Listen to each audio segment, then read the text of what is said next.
écoutez Le Parlementaire, podcast sur la politique québécoise, canadienne, américaine et sur l'actualité.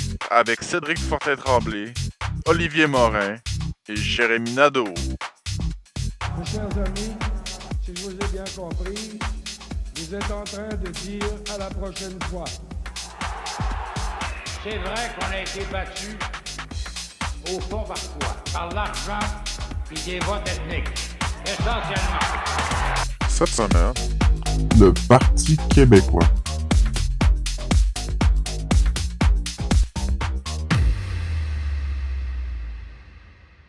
Bonsoir tout le monde, ou bonjour, dépendamment du moment où est-ce que vous visionnez cette vidéo, et bienvenue au deuxième épisode du Parlementaire Podcast Politique.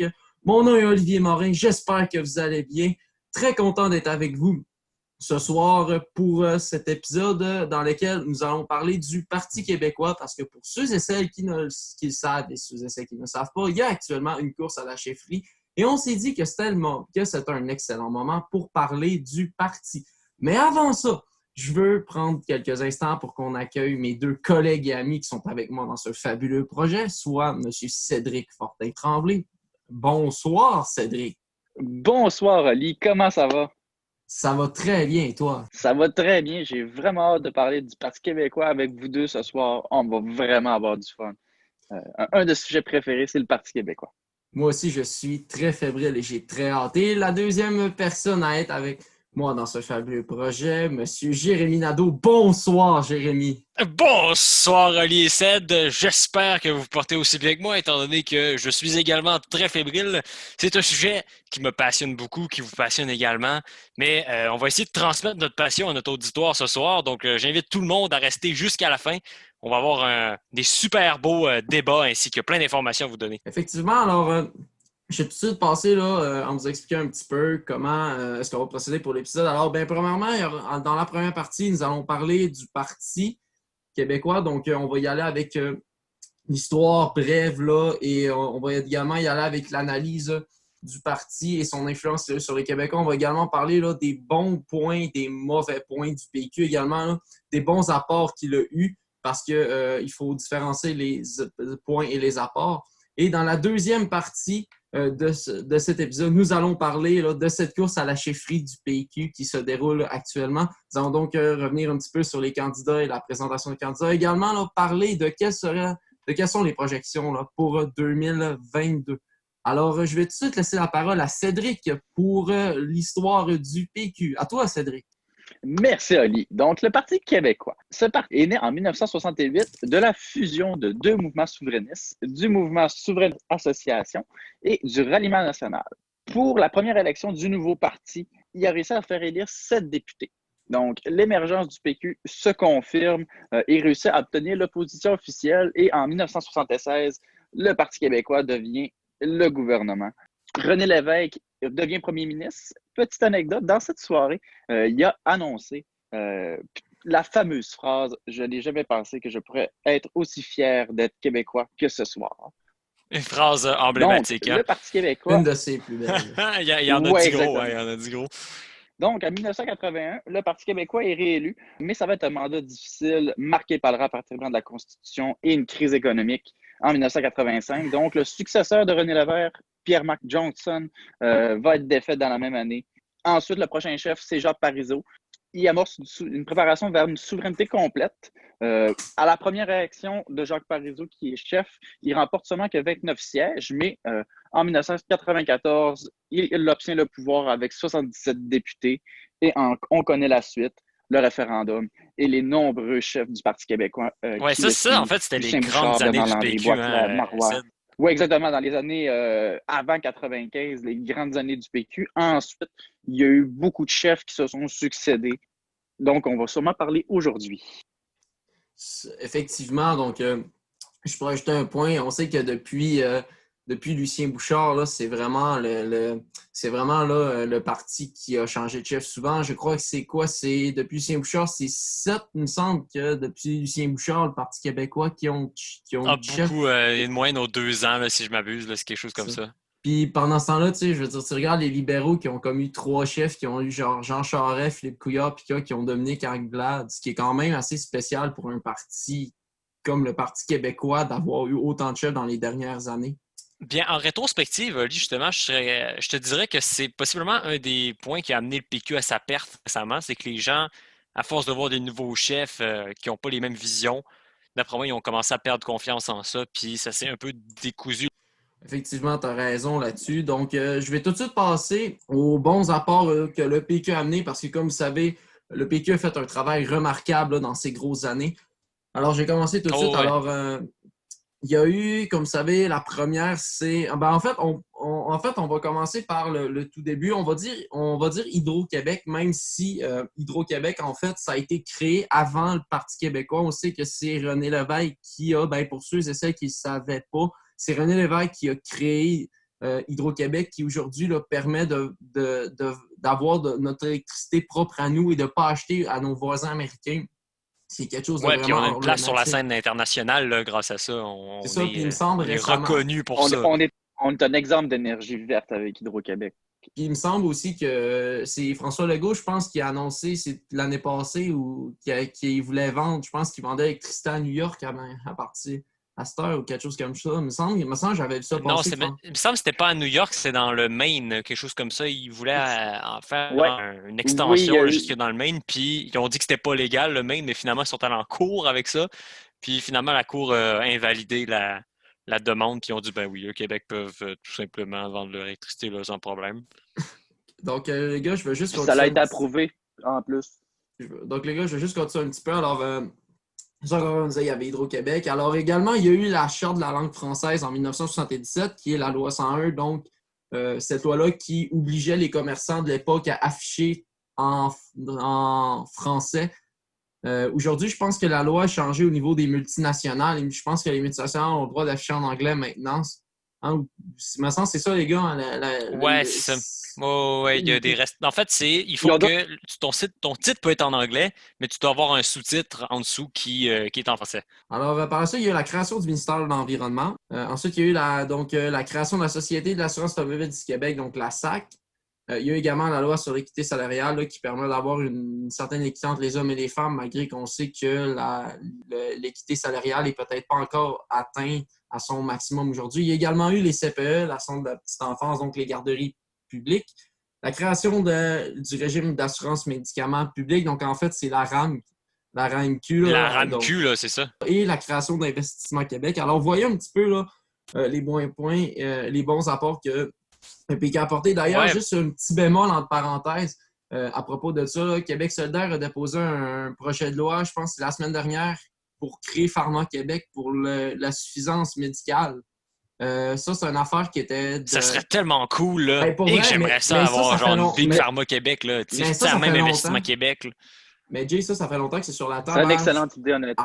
Amir Kadir avait amené ça en Ouais. 2010. Là, puis, Amir Kadir, c'est quand même déjà un médecin. Puis je veux dire, ça fait longtemps que c'est Mhm. dans le collimateur de Québec solidaire. Donc, c'était juste un bémol pour dire qu'il y a peut-être des trucs qui vont peut-être avoir quelque chose qui va se rajouter là-dedans, même si c'est pas le PQ. Je voulais je prends 2 secondes parce que je trouvais ça important. Oli, là-dessus, j'aimerais dire, en rétrospective, on peut voir que tous les apports du PQ, en fait, ça s'inscrit dans une idéologie un peu social-démocrate. Tu sais. C'est plus, ça tend beaucoup plus vers la gauche que vers la droite. Puis c'est vraiment des mesures qui sont faites pour appuyer qui viennent en aide aux Ça gens. dépend, ça, par exemple. Ben, Parce que moi, on quand va, je non, vois on va ça, en revenir tantôt. On va en revenir tantôt sur l'affaire de la gauche du PQ. On va en parler dans la deuxième partie. Mais donc là, on va poursuivre, là, les gars, si vous voulez bien, là, avec la deuxième avec la prochaine partie, donc la première partie.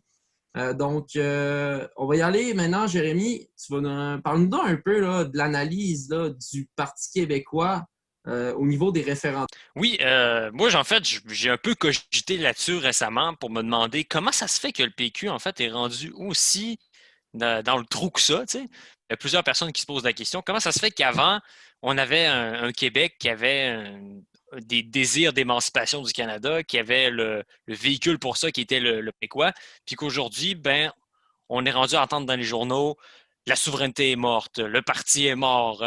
Est-ce que Le PQ les bashing nouveaux chefs vont aussi. vraiment être capables? Ouais, c'est ça. Est-ce que les nouveaux chefs vont être vraiment capables de porter le flambeau? Est-ce que ça va renaître un jour? Est-ce que c'est pas une idée du passé? Est-ce que c'est pas raciste d'être souverainiste? Tu sais, toutes ces choses-là qui sont collées maintenant au PQ. Donc, on peut en convenir fameuses techniquement que ça serait étiquettes. une défaite qu'ils ont eue, là.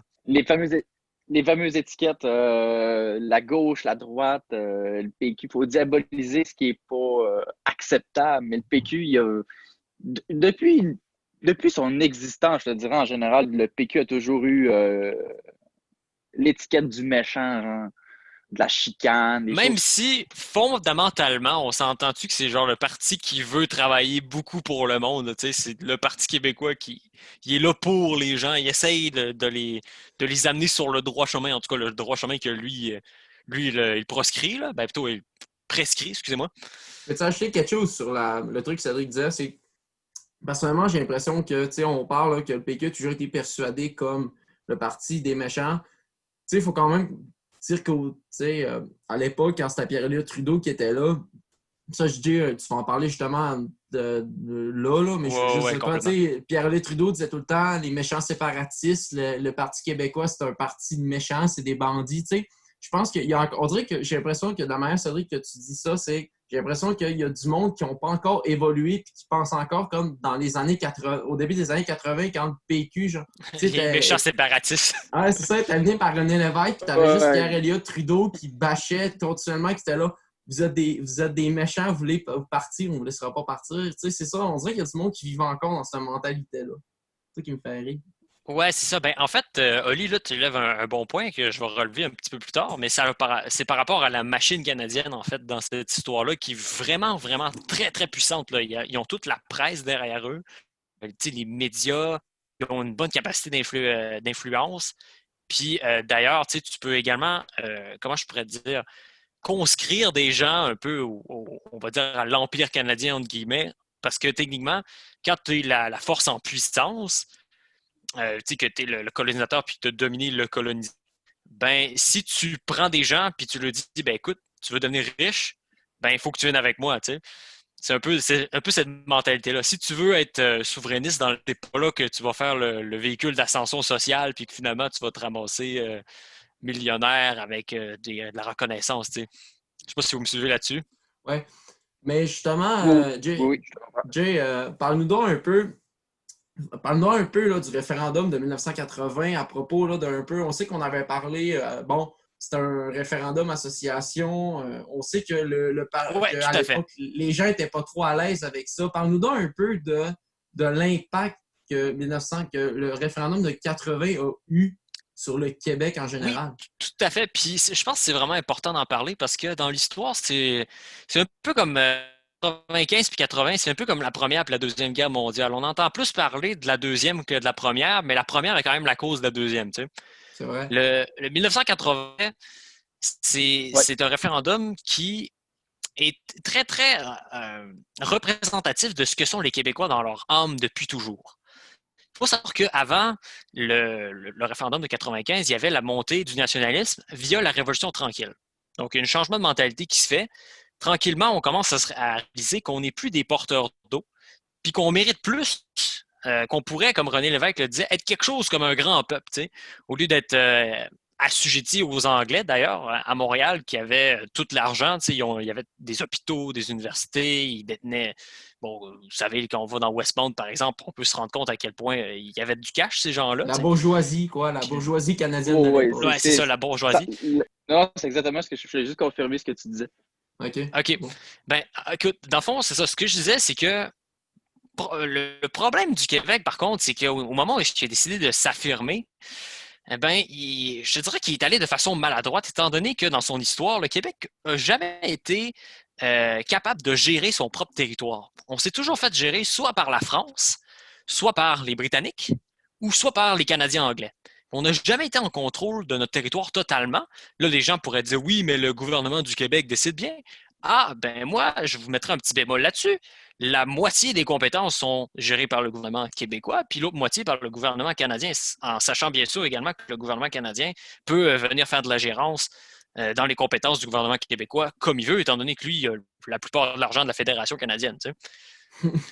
Donc, à ce moment-là, en fait... Le gouvernement fédéral intervient dans toutes les compétences provinciales, puis surtout Justin Trudeau a une tendance vers ça, mais... Ouais, ben les Trudeau en général, là, c'est naturel au gouvernement fédéral. la plupart des Canadiennes dans l'histoire se sont faites avec le gouvernement fédéral qui venait faire de l'ingérence dans les compétences des provinces.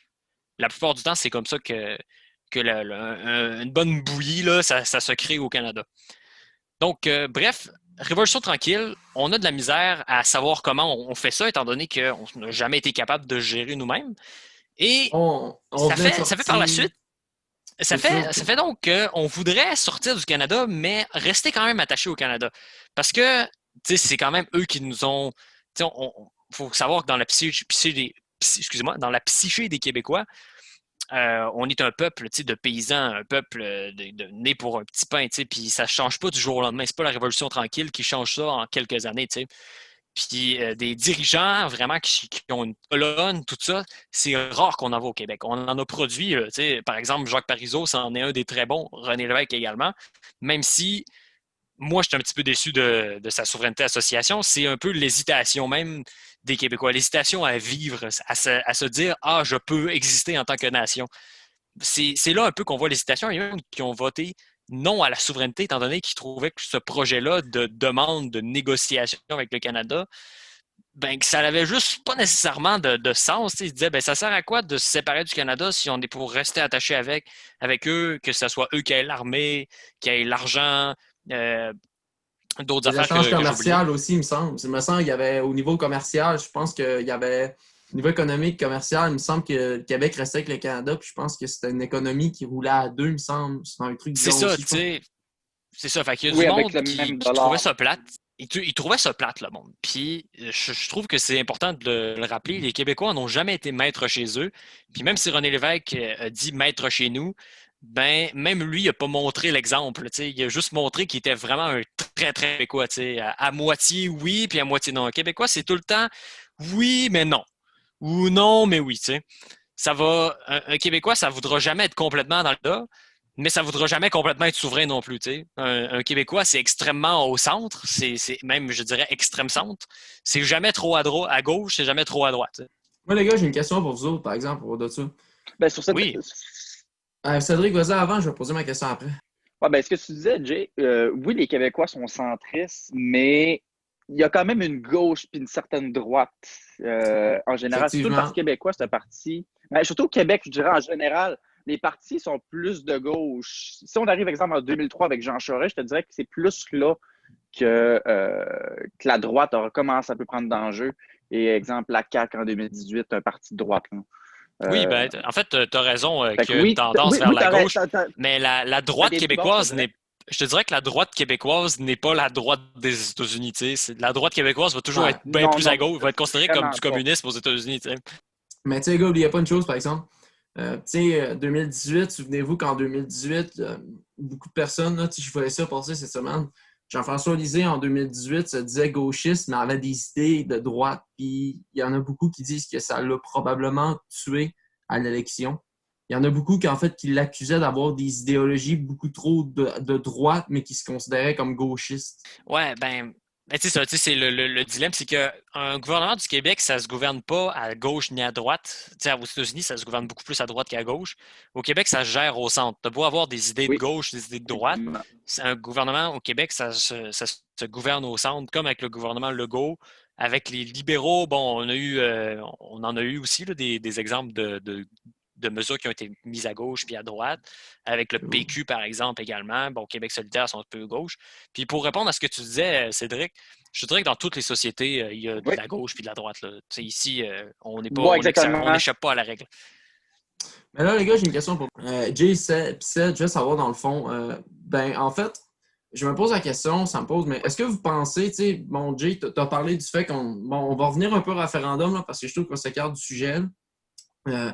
En fait, c'est la transition pour le référendum 95. Ouais, OK. En fait, ma question, c'est la suivante. Selon vous, en fait, je vais juste dire ça avant, là, mais Jay, tu disais les gens votaient non parce qu'ils n'étaient pas sûrs à certains de si c'était le bon move à faire d'aller faire une souveraineté association.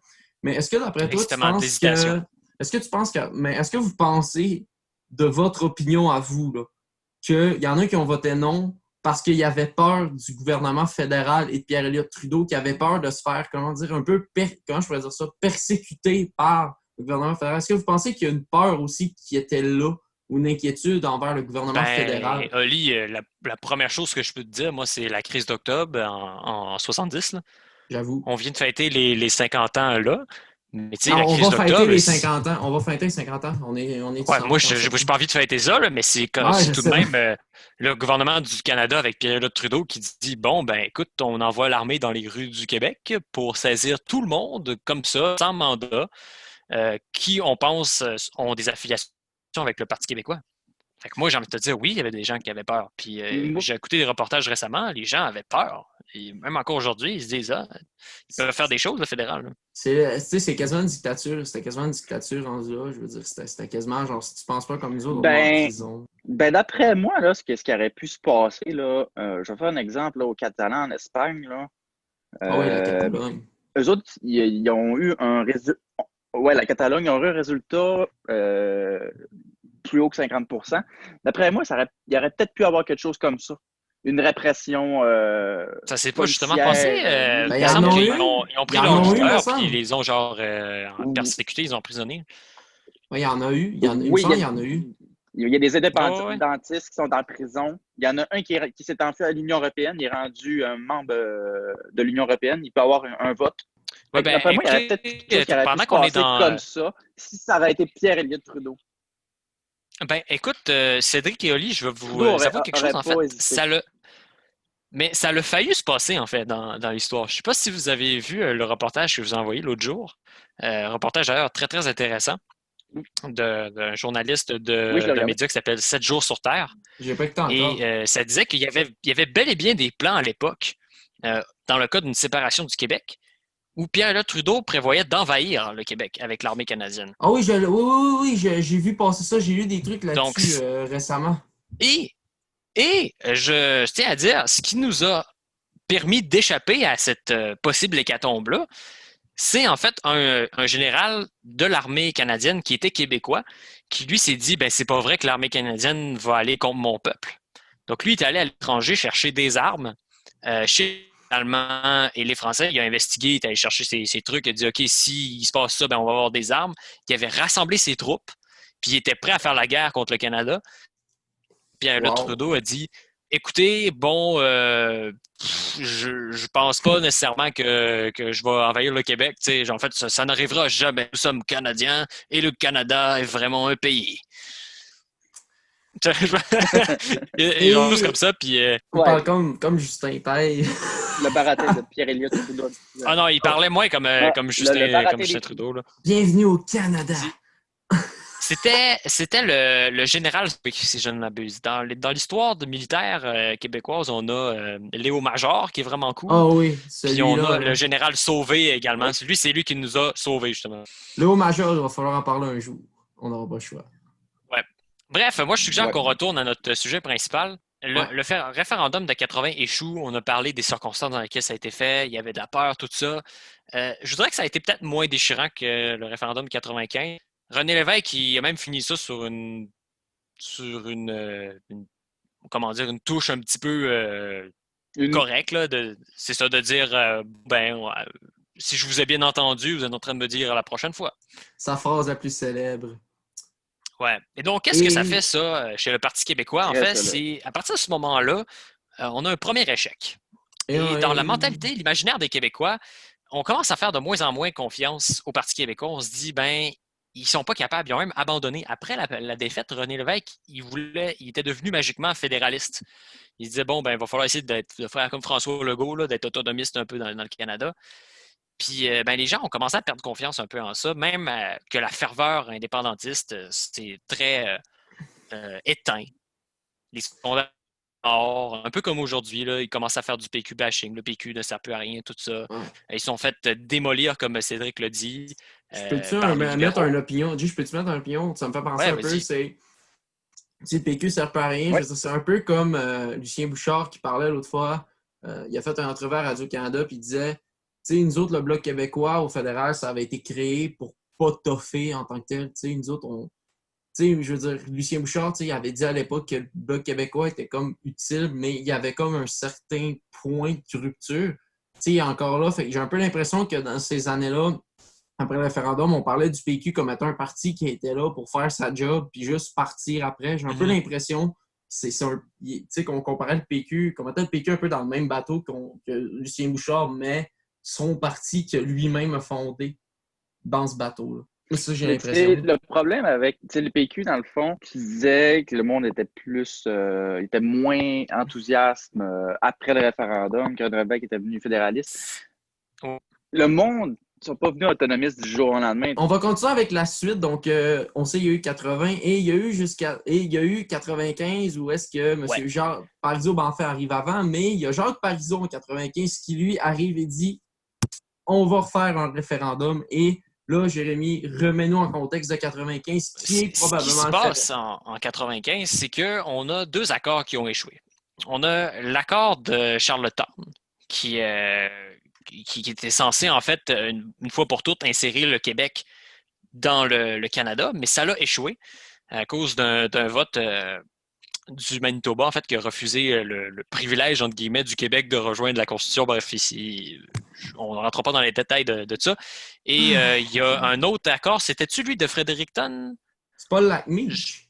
Lac Meech, c'est ça, le lac Meech, excusez-moi, le lac Meech, c'est ça, l'accord du lac Meech, mon Dieu, merci. Qui, lui, justement, était dans le même optique, mais ça n'a pas fonctionné non plus. Puis après ces 2 échecs consécutifs-là, on s'est rendu compte que comment dire, on n'avait pas nécessairement notre place dans le Canada, que les Canadiens, ils nous aimaient pas nécessairement, ils nous acceptaient pas. Puis on a commencé à douter tranquillement. Puis c'est à ce moment-là que les Québécois se sont naturellement tournés vers le Parti québécois. Donc à chaque fois, en fait, que le Canada dit non au Québec, la montée du nationalisme a littéralement explosé. Donc, c'est à partir de ce moment-là que la souveraineté commence à augmenter dans les sondages, que les forces souverainistes se réorganisent, que Jacques Parizeau, lui, il avait déjà préparé son affaire à l'avance, mais Jacques Parizeau, il a sauté sur l'occasion, puis il a dit, c'est là qu'on va faire une rupture totale. Donc ça, c'est différent de René Lévesque, lui, qui faisait une souveraineté association on reste aligné un petit peu au Canada. Lui, il a dit, c'est total, on s'en va. Puis il avait tout préparé ces choses. Il a fait une campagne de fou là, avec Mario Dumont, avec Dumont. Lucien Bouchard.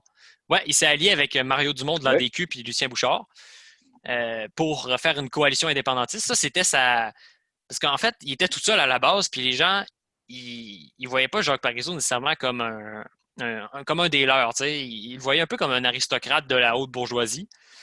Et quand il a demandé à Lucien Bouchard, qui avait plus de charisme que lui, de rentrer dans son équipe pour l'aider, donc lui qui était du Bloc québécois, et son homologue Mario Dumont, qui lui était d'un autre parti également, l'ADQ. Je pense que l'ADQ existait à ce moment-là. Oui, l'ADQ était là à ce moment-là. Ouais, je pense que c'est 89. Oui, 92 l'ADQ.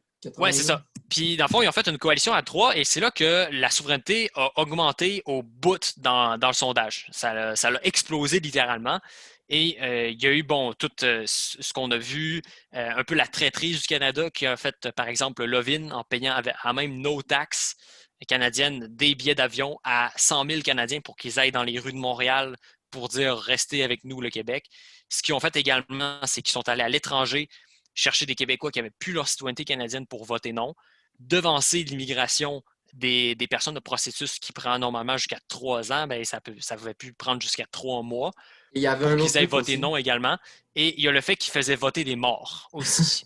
Tu sais, je trouve tellement ça drôle parce que, imagine, genre, bon, tu vas voir ta grand-mère sur funéraire. Bon, grand-maman, je vais te faire voter non. Grand-maman, t'as voté non?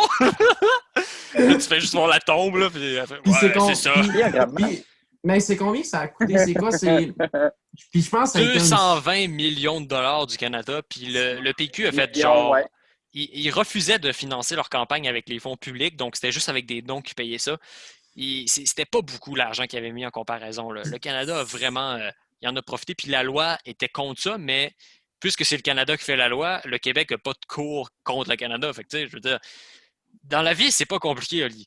Si t'es puissant, t'as de l'argent, puis tu gagnes. Si t'es faible, t'es pauvre, puis tu perds. C'est comme ça que ça marche. Et c'est exactement ça qui s'est passé en 95. Et bref, pour conclure, c'est l'échec.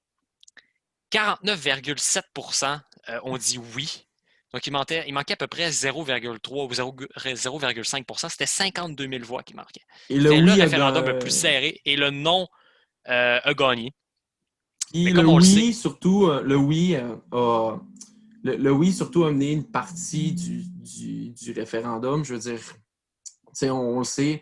Je pense qu'ils ont mené à peu près jusqu'à quoi? Peut-être jusqu'à à peu près à la milieu du scrutin, je crois, ou quelque chose. À un moment donné, c'est Ouais. devenu 50-50. Là, le non, c'est devenu pour le non, c'est revenu oui. Après ça, le oui était à 53, puis là, ça augmentait, ça baissait, c'était stressant.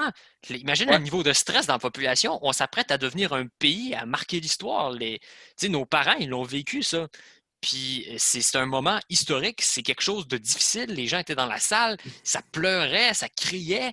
C'était l'effervescence, c'était finalement la voie naturelle d'un peuple qui avait été conquis à peu près 400 ans plus tôt. Puis c'était à nos portes, c'était préparé. Jacques Parizeau, il avait son plan, il était tout là. Mais finalement, c'est le non qui a gagné. Mais quand on sait les revers de la médaille, que le non a fait voter des morts, devancer des immigrants pour qu'ils votent non massivement à 95 %, puis que finalement, il y ait des gens qui n'avaient plus leur citoyenneté canadienne qui ont pu voter, ben, on se rend compte qu'on aurait gagné. Surtout que les francophones avaient voté à 61 % oui, puis c'était à eux que ça s'adressait techniquement, là. Je pense que la plaie, pour un peu conclure, là, Ouais, c'est ça, c'est une plaie. Cédric, je ne sais pas si tu voulais acheter de quoi par après là, avant qu'on conclue, mais je pense que la plaie... Mais attends, Cédric, attends un peu, Cédric, je veux dire ce que je veux dire, puis après ça. Vas-y. Okay. Dans le fond, c'est que je pense qu'il y a une plaie qui s'est faite et qui n'est pas encore complètement guérie pour certains Québécois et Québécoises. Puis je pense qu'aujourd'hui, les répercussions de ça, on menait quand même à des trucs. Je veux dire, de un, ça l'a mené, on sait, à un déclin majeur du Parti québécois. Ça l'a mené à justement, à amener les libéraux au pouvoir. Ça l'a amené la fameuse... Bon, après ça, les libéraux, eux, ont accès à l'immigration. Jean Charest, Philippe Couillard, ça l'a détruit le Québec. Là. Ça l'a amené une crise des accommodements raisonnables. On sait qu'il a amené la commission Bouchard-Taylor. Après ça, il y a eu plus tard, là, Pauline Marois rentrée, a dû mettre la Charte des valeurs qui n'a pas passé parce que les gens étaient fâchés parce qu'on venait de vivre comme 9 ans de libéral qui, eux autres, avaient comme transformé le Québec. Donc, entre le référendum de 95 puis,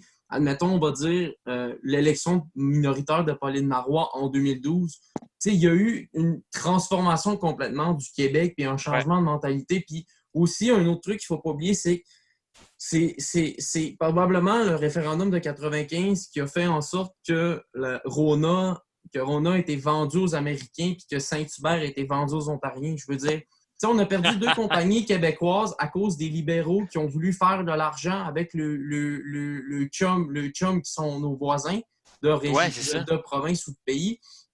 Je pense que en même temps, on a vraiment voulu tuer l'économie locale en allant à l'international. Je pense que c'est ça qui a fait mal au Québec. C'est qu'économiquement, le Québec s'est fait piétiner.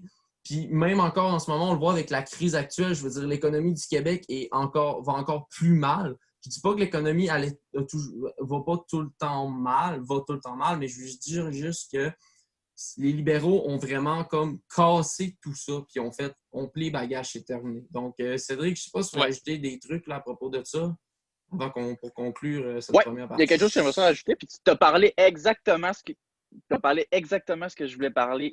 Suite au référendum de 95, là, le Parti libéral là, a joué le rôle de diaboliser le mouvement souverainiste. Puis la montée du multiculturalisme aussi. Montréal, entre autres. Oui, exactement. Eux autres, ils ont... Ouais.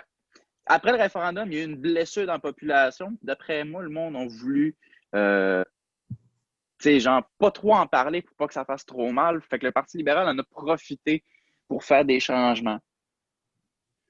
Des changements qu'on voit encore. C'est encore tabou aujourd'hui, hein? C'est de leur parti.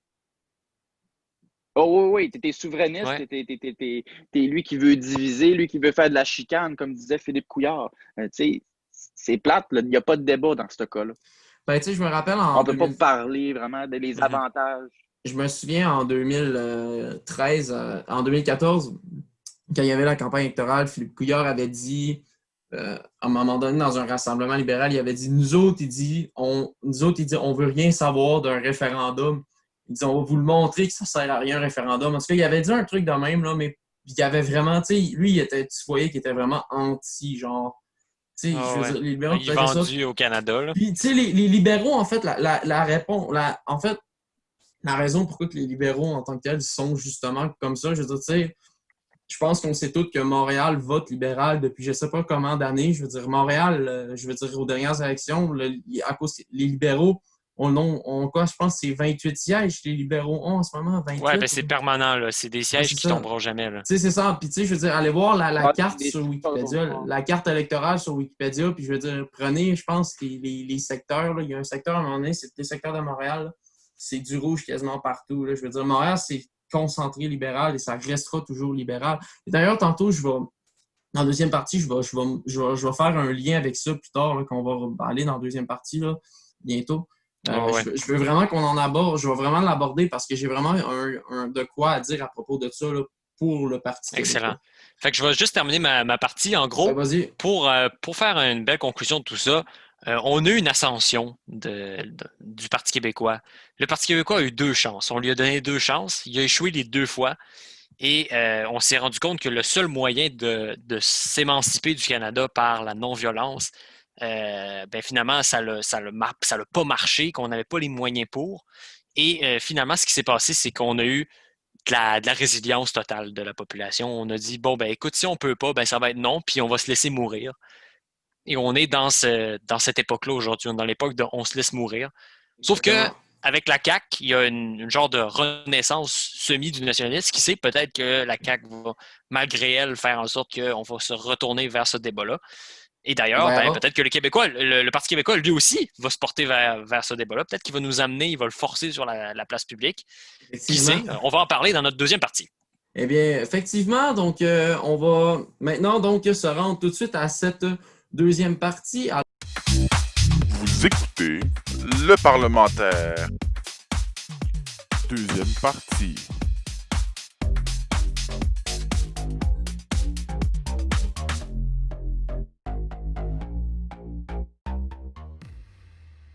Alors, nous sommes maintenant rendus à la deuxième partie de cet épisode. Alors, pour la deuxième partie, on va parler du sujet, on va dire le sujet qui est principal parce qu'on s'entend qu'on a bâti notre émission en fonction de si c'était autour de ça qu'on voulait graviter. Alors, on va parler donc de la course à la chefferie du PQ parce que, bien oui, encore une fois, il va y avoir un nouveau chef. Et donc, on va y aller tout de suite avec la présentation des 4 candidats qui se présentent à la chefferie. Et je vais laisser Cédric les présenter et en parler un petit peu. Et on va revenir par la suite là, pour un court débat concernant les 4 chefs. Alors, Cédric, c'est à ton tour. Merci, Oli. Donc, dans cette course à la chefferie 2020 du Parti québécois, il y a 4 candidats. Il y a PPSP, c'est Paul est-ce que quelqu'un peut m'aider Saint-Pierre Plamondon. J'ai toujours de la PPSP. non, il y a PPSP. Paul Saint-Pierre Plamondon. Ouais, c'est ça, Paul Saint-Pierre Plamondon. PSPP, dans le fond. Paul Saint-Pierre Plamondon. On les a inversés dans le document. Ah non! C'est PSPP, les amis. Bloopers. OK, blooper. Bon. Blooper. Alors, Paul Saint-Pierre Plamondon. Je pense qu'il a 42 ans, je crois, son âge. Oui, il est quand même relativement jeune. Il a été candidat à l'élection de 2018, mais il n'a pas réussi à être député. Il y a Sylvain Gaudreault, député de Jonquière, qui est dans la course, un député déjà de l'Assemblée nationale. L'ancien. Il y a Guy Nantel, humoriste, qui s'est présenté aussi. Et il y a Frédéric Bastien, qui s'est présenté aussi à la course.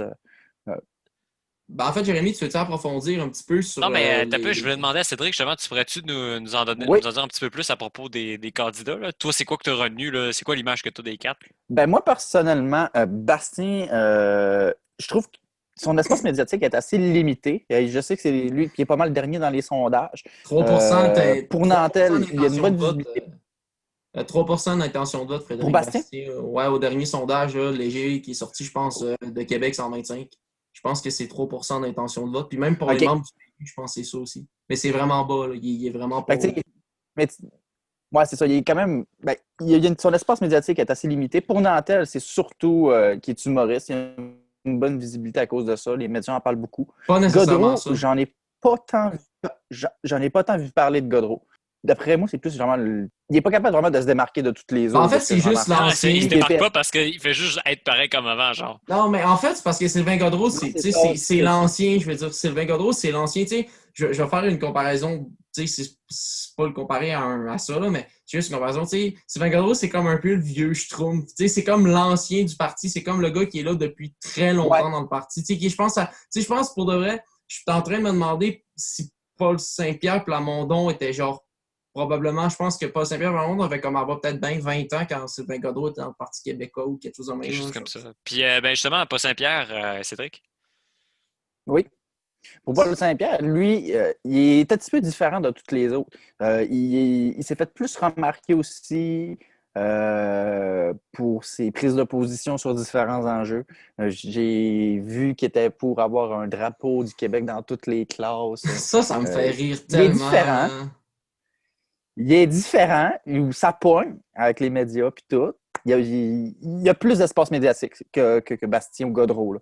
Ouais, c'est mais ça. je te dirais que c'est vraiment entre Nantel et Paul Saint-Pierre Plamondon la course actuellement. Là. Il était dans la Pourtant, région dans les cette semaine. sondages, ça dit que c'est entre Nantel et Godreau parce que Godreau, il a plus que Saint-Pierre Plamondon. Avant les débats, Sylvain Godreau était premier. C'est parce que, en fait, ce que j'ai vu sur Wikipédia, j'ai lu sur Wikipédia, en fait, il y avait comme, dans Wikipédia, la partie sondage, c'est comme disons en trois. T'as comme une partie qui est comme un sondage d'une firme. T'as les sondages selon les membres du PQ, selon les membres en règle du PQ. Il y a comme 3-4. Il y avait comme 3-4 divisions des sondages. Puis en fait, je pense que Guy Nantel était comme. Je me souviens plus trop, je pense que Guy Nantel était comme. Je pense que Guy Nantel sortait comme premier dans 3 sur 4, quelque chose comme ça.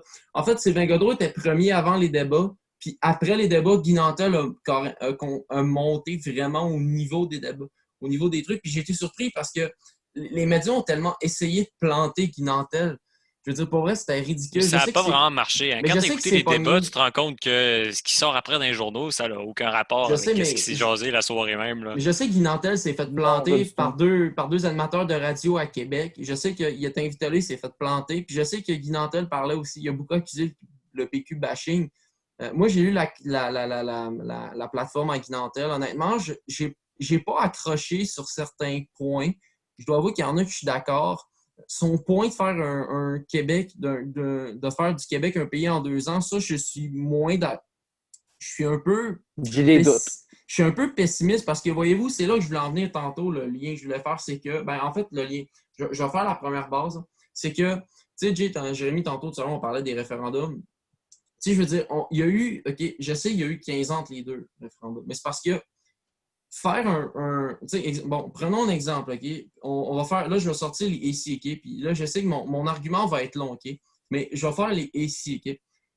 Et si, admettons, Guy Nantel, OK, gagne les élections 2022, dit, moi, je vais faire un pays en 2 ans, OK?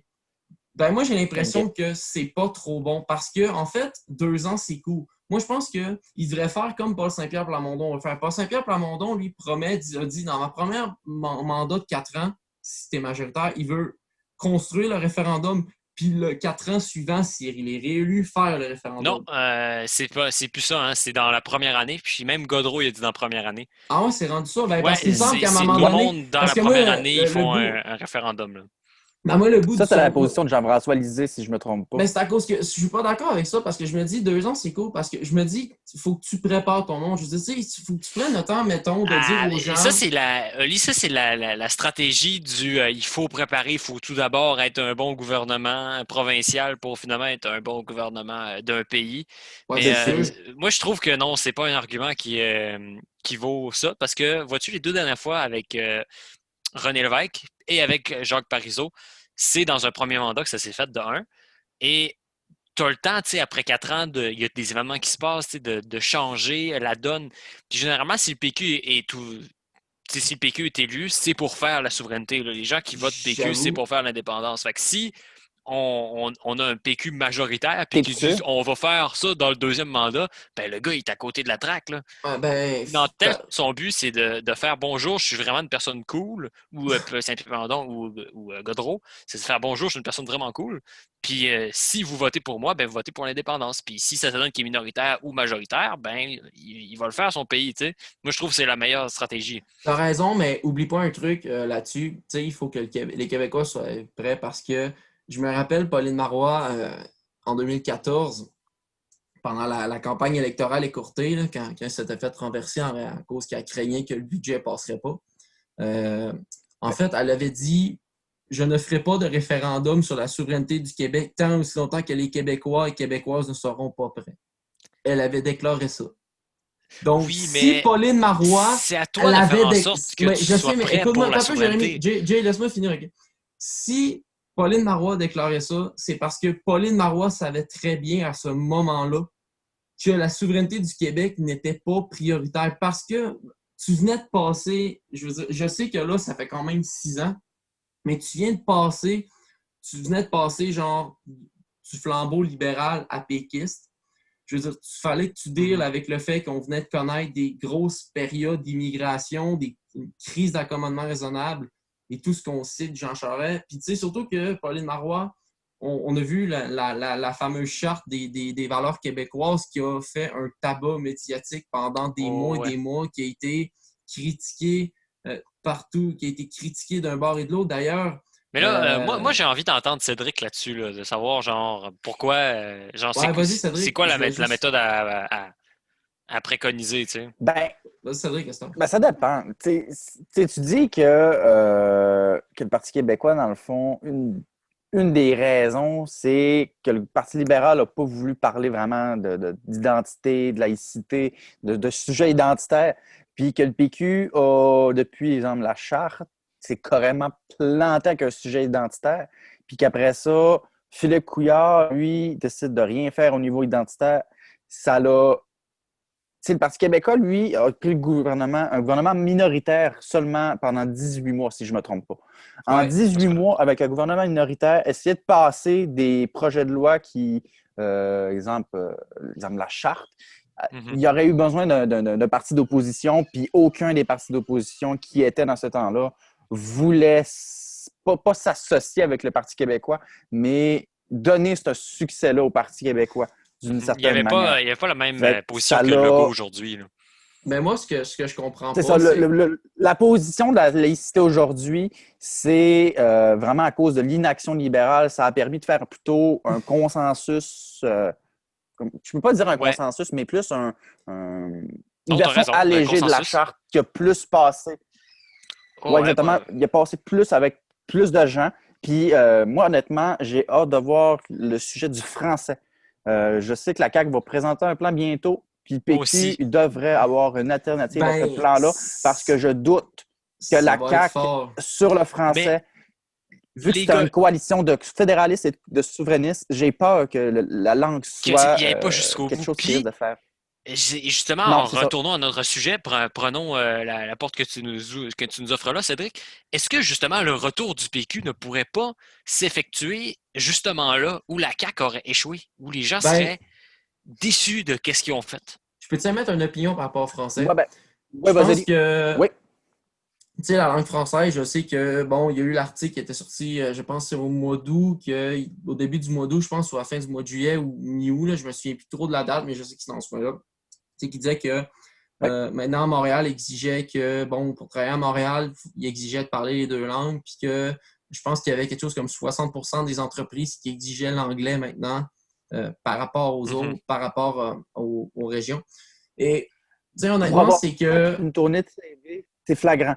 Tu sais, en fait, l'anglais est fortement demandé dans tout. Ce que je veux dire, c'est que, je pense que le gros problème présentement, tu sais, je veux pas qu'on mette ce débat-là sur la table aujourd'hui parce que je le sais que c'est quand même assez délicat à aborder, mais tu sais, on retourne, je veux dire, la langue française, tu retournes encore dans le débat Montréal versus le Québec parce que, veux pas, je veux dire, là, on a pris la situation qui était problématique à Montréal, Mais tu sais, je veux dire, par rapport aux régions, c'est différent. Donc, le problème, c'est que là, en ce moment, c'est qu'il faut s'attaquer. On dirait qu'en ce moment, c'est qu'il faut s'attaquer aux problèmes. De En la fait, métropole. je dis pas que Montréal est un problème. On sait que Montréal, c'est une métropole. Il y a tu sais, qu'il y a des diverses communautés ethniques et c'est correct qu'il y ait des gens de partout dans le monde qui viennent s'installer ici. Je veux dire, moi, je suis aucunement raciste. Mais ça prend J'accepte tout une le monde. langue pour faire en Mais sorte que tout ça ce prend monde-là une communique langue. ensemble. Puis, tu sais, je veux dire, en ce moment, je veux dire, Québec solidaire, je veux dire, nous, les Québec solidaire, on défend la langue française. Je veux dire, le PQ la défend. Je veux dire, le Même les PQ. libéraux, ils n'ont pas le choix à cette heure. Il faut qu'ils se fassent une image nationaliste. Ouais. Fait que, ils sont C'est ça, rendus là aussi. Là. Puis, tu sais, en fait, c'est ça. Puis, Une tu sais, semblance je veux d'image. dire, C'est le temps de faire une réforme majeure. Tu sais, Même on- les deux. Il y a 3 partis au Canada qui sont d'accord aussi. Là. tu sais, on va amener. Je- Tu sais, pour continuer un peu ce qu'on va dire, pour ce que je voulais dire, c'est que, tu sais, je vais amener un petit peu le point là, de ce que le PQ doit peut-être essayer d'amener pour peut-être essayer d'avoir une plus grosse. Une chance en 2022. Une chance en 2022. Ben, en fait, c'est ça. Puis c'est ça, tu sais, oui, le français doit tourner autour, puis je pense que les 4 partis devront le faire en 2022.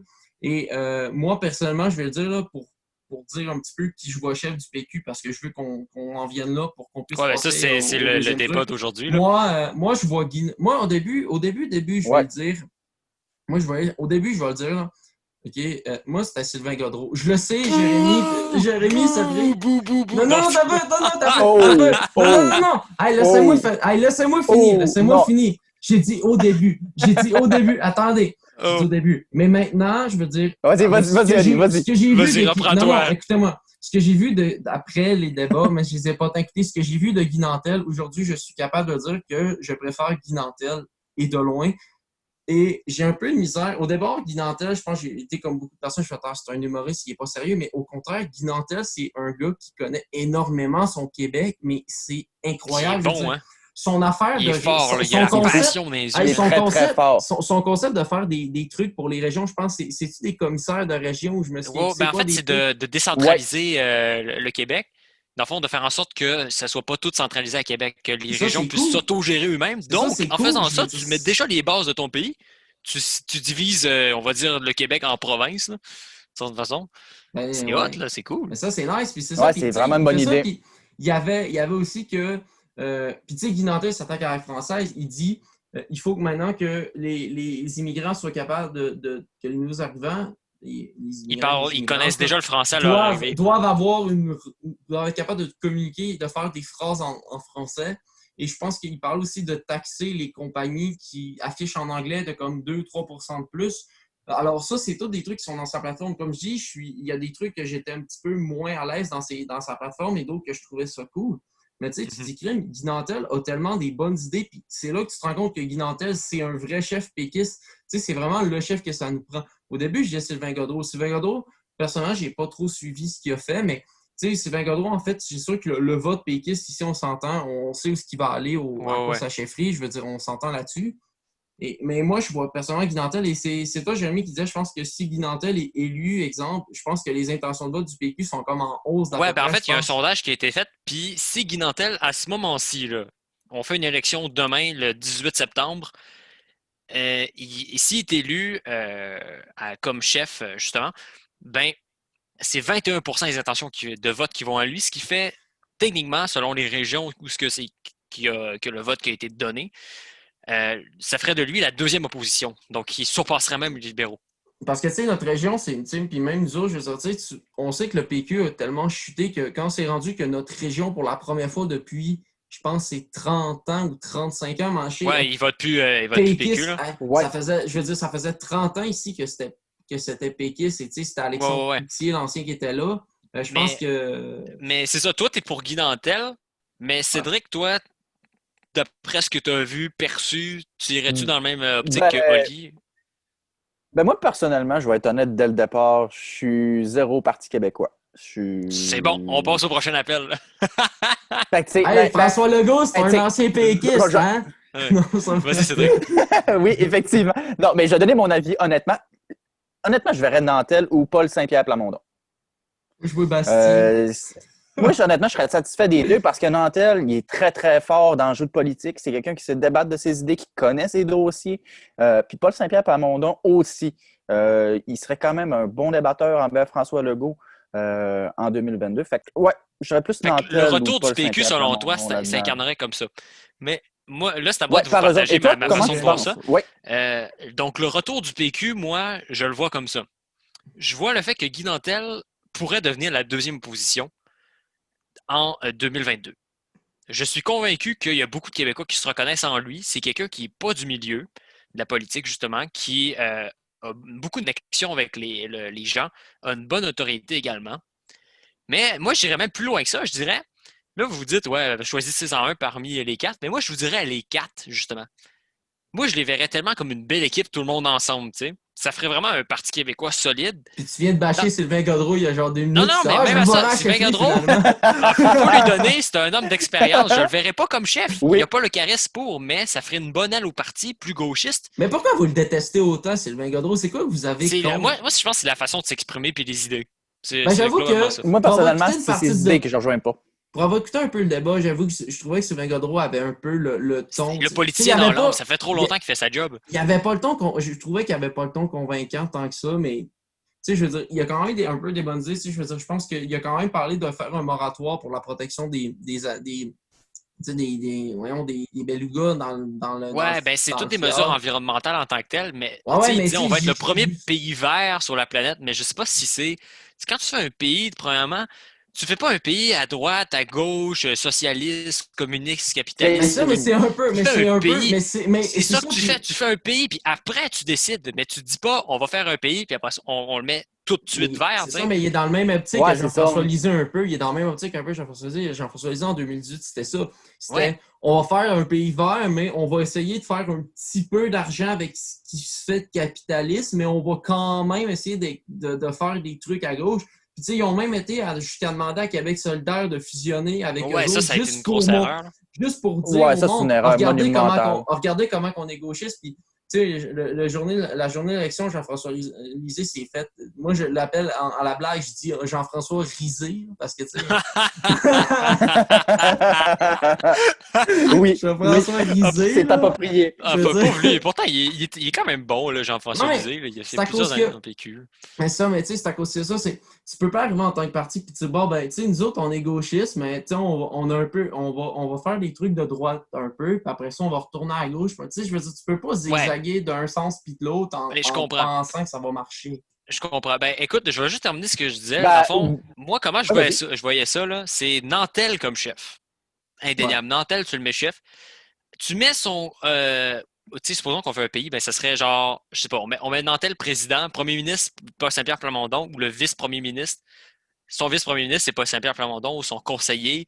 Ces deux-là, ils devraient travailler ensemble, ils seraient extrêmement bons. Là. Ou tu le mets comme Jolin Barrette, tu mets chef parlementaire. Là. Puis Godreau, Oui. ben, tu le mets, je sais pas, au ministre de l'Environnement. Puis Bastien, ben lui, il fait partie de l'équipe aussi. Il faudrait qu'il soit dans l'équipe également. C'est une clé pour se battre contre le Canada. Ils ont besoin de lui Il n'y a pour pas déjà été défendre ministre de l'intérêt des Québécois. l'Environnement, Godreau? C'est possible. On peut le Il me semble que Voulez-vous oui. que j'aille voir? Je vais aller voir, les gars. Je vais vous Ouais, ça. va donc. Ouais, il me semble qu'il a les déjà gars, été à ministre de noter l'Environnement, que, Godreau. à noter pour l'auditoire que, ironie de la chose, qui est drôle avec Frédéric Bastien, c'est qu'il est professeur d'histoire Au collège Dawson, dans un collège anglophone. Et ça me fait tellement rire parce que... Ben, au contraire, moi, Ah ouais? moi je trouve ça drôle. Ben, au contraire, ben, je pense comme toi, mais je me dis, tu sais, ça justifie Ok, un peu pourquoi il va au Parti québécois. là. OK, premièrement, Sylvain Ouais. Godreau, tantôt quand je disais, bon, Paul Saint-Pierre Plamondon doit avoir 20 ans quand Sylvain Godreau était dans le truc, oui, mais ils ont juste 8 ans de différence. Et en gros, ce que je voulais dire, c'est qu'il a été ministre il a été chef intérimaire du Parti québécois, Sylvain Godreau, Mhm. pendant à peu près OK. quelques mois, avant Pierre-Carl Pellado. Il était ministre des Transports pendant 2 ans sous l'ère de Pauline Marois. Il était ministre des Affaires municipales et des régions d'occupation du territoire OK. également. Donc, il était les deux Ah, trucs ok, en même ok, temps. ok. Il était 2 trucs en même temps. Vraiment, là, c'est ça. Puis de base, lui, il est enseignant, je pense, en ATM à Jonquière. Si je ne me trompe pas, là, avec Ah, le cégep ouais. de Jonquière. Il est là depuis comme. Godreau? Sylvain Godreau, de base, c'est un professeur au cégep de Jonquière.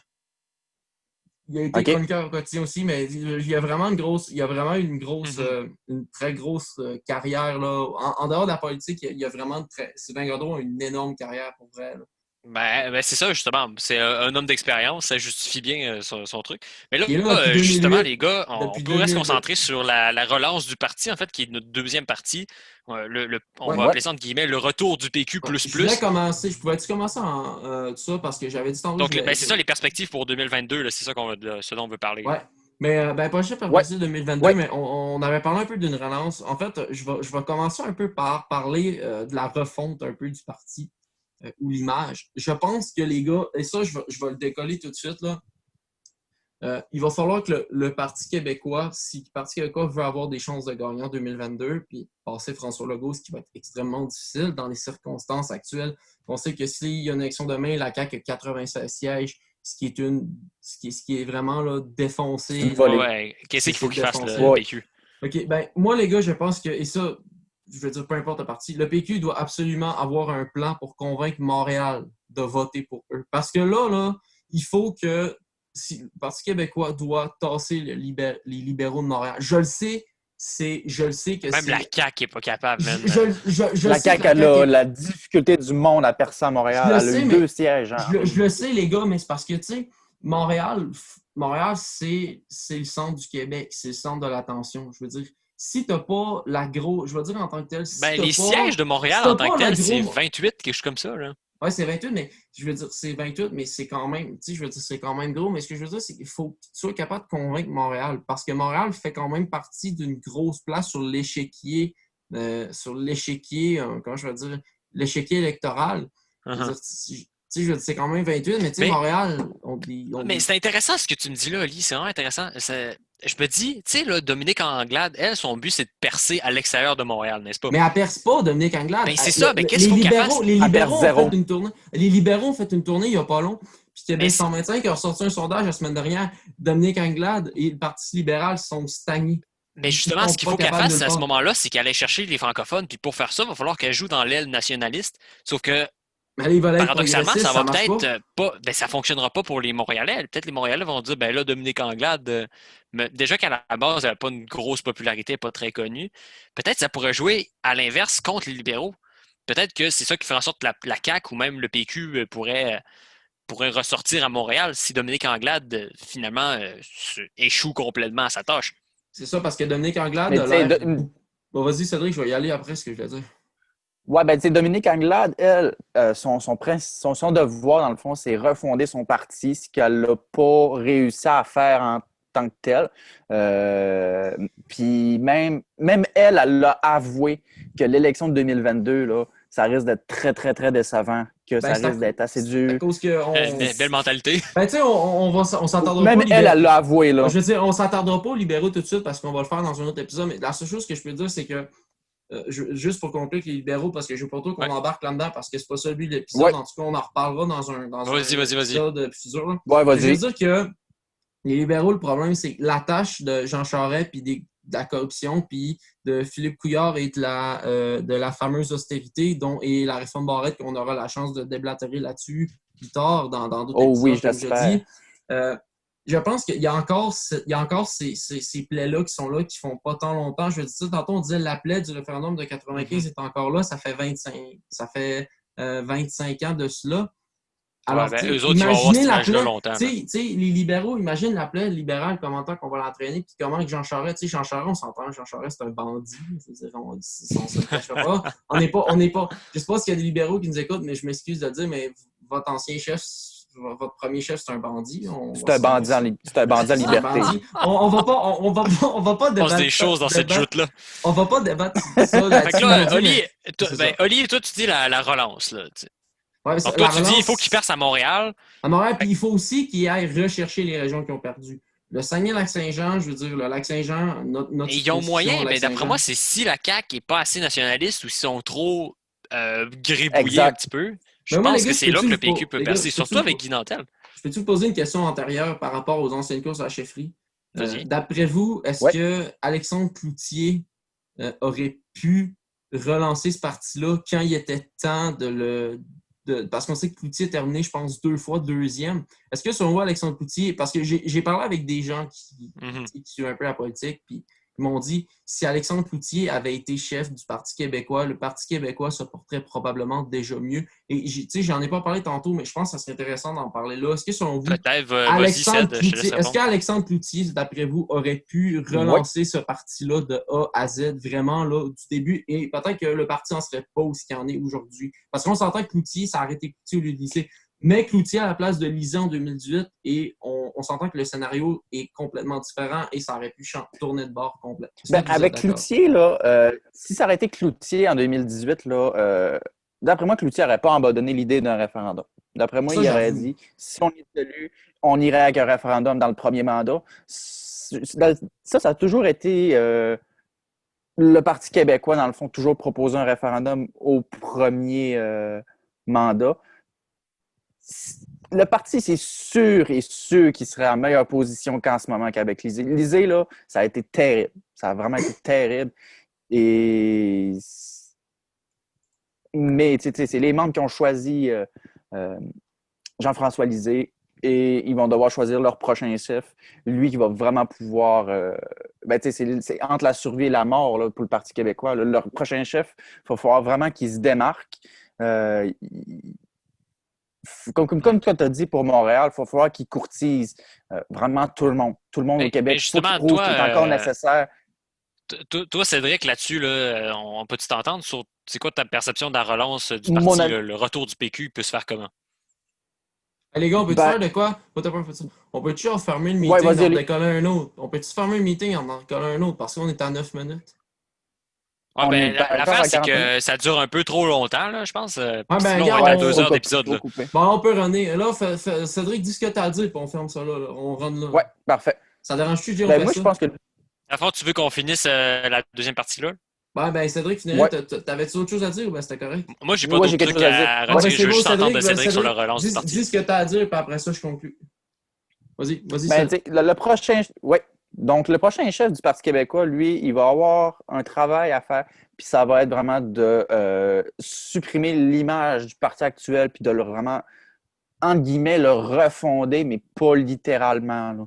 Des nouvelles têtes, des nouvelles idées, des nouvelles propositions. C'est ça le problème au Québec. Les partis d'opposition en ce moment, ils n'apportent pas vraiment une vision différente que la CAQ propose en ce moment. Et j'espère qu'ils vont essayer de se démarquer le plus haut. Ouais, c'est ça. À part chialer, vraiment nous proposer des idées. Exemple, améliorer le français. Il n'y a pas juste Québec solidaire. Même Québec solidaire, on leur problème. Même la CAQ, mais tu sais, je veux pas passer pour le gars. Non, tu sais, je veux pas passer pour le gars qui dit Québec solidaire, on fait tout. Mais tu sais, je veux dire, en ce moment, ils ont des problèmes, Québec solidaire. Ils vont perdre tout le siège à l'extérieur de Montréal. Ouais, non, mais je sais. non, mais ça, je sais que Québec solidaire a des problèmes que t'as pas, je suis au courant. Puis effectivement, je suis d'accord avec pourquoi est-ce qu'il y a des problèmes. Mais tu sais, même la CAQ. Plus tard de ça, mais je suis d'accord avec. Je suis d'accord. Ouais, c'est ça, on te laisse continuer. Vas-y. Mais tu sais, la CAQ, qu'est-ce qui pourrait tuer la CAQ en 2022, je te dirais? Le français, le nouveau projet de loi sur le renforcement de la loi 101, pardon. Il y a ça qui risque vraiment de toucher tous les Québécois en tant que tel. Ça va être le sujet de la langue française. J'ai hâte de voir comment ils vont faire ça. Oui. Mais s'ils se plantent, le Parti québécois a une solide chance de gagner des points puis de rassurer leur survie. Ben, écoutez, là, c'est à moi de vous montrer un petit peu ma vision. Moi, je pense que je vais faire du pouce sur ce que tu dis, Cédric. La chance du PQ, c'est justement de se renouveler, de un. Mais de deux, c'est de miser sur son idée la plus forte, qui est l'indépendance en tant que telle. Je pense que face à une vision du Québec occupée à 100% pratiquement par François Legault, et la seule option, en fait, c'est de présenter une autre option, une autre façade. On ne veut plus des libéraux. Exact. Québec solidaire, c'est pas vraiment une option en tant que telle dans la tête des Québécois. Ouais. Il y a François Legault qui est le bon entre les deux que je vous décrivais. Ils sont ni trop à gauche, ni trop à droite, droit au centre. C'est ça. Mais le PQ, d'après moi, c'est là qu'il pourrait arriver, surtout avec Guy Nantel, à dire, écoutez, on est bloqué, là. On aimerait ça aller plus loin, mais on n'a pas les pouvoirs pour s'émanciper en tant que peuple un peu plus. Puis là, de dire, OK, on devrait décentraliser le Québec, on devrait renforcer la langue française, on devrait apporter plusieurs mesures également par rapport à ça, puis de montrer une optique différente au lieu d'être plus genre des chialeux. Et je pense que le retour du PQ, il s'inscrit vraiment là. Effectivement. Alors, oui, effectivement. Alors, c'est ce qui met fin à cette deuxième partie. Alors, je vais maintenant y aller avec une conclusion. Alors, c'est ce qui conclut, comme je viens de le dire, cet épisode. J'espère que vous avez apprécié. Les gars, je voulais vous remercier après tant d'essais sur cette émission, d'avoir pu enfin merci les tourner. gars. Merci Cédric, merci Oli. Oui. Merci Jay, merci Oli. Ça a vraiment été un épisode assez dur à tourner, mais on a réussi. On a eu d'énormes, juste pour ceux, je sais que seulement, on a eu d'énormes pépins. Je pense qu'il a fallu recommencer plusieurs fois parce que Zoom nous a carrément planté dans la face. Ils nous ont abandonnés comme le PQ. On voulait juste mentionner un peu à quel point qu'on a rushé, puis c'est juste un deuxième épisode. Mais personnellement, je voulais vous remercier les gars et remercier également tous ceux et celles, si vous êtes rendus jusqu'ici, de nous avoir écoutés jusqu'ici. On espère que vous appréciez notre projet. On est seulement qu'au deuxième épisode et on est déjà très choyés de le faire.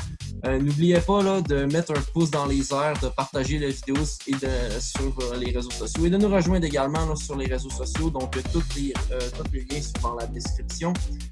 Et sur ça, je vous souhaite une bonne fin de soirée ou une bonne journée, dépendamment du temps où est-ce que vous écoutez cette vidéo. Et on se dit sur ça à la prochaine. Alors, au revoir à toutes. À plus dans le bus.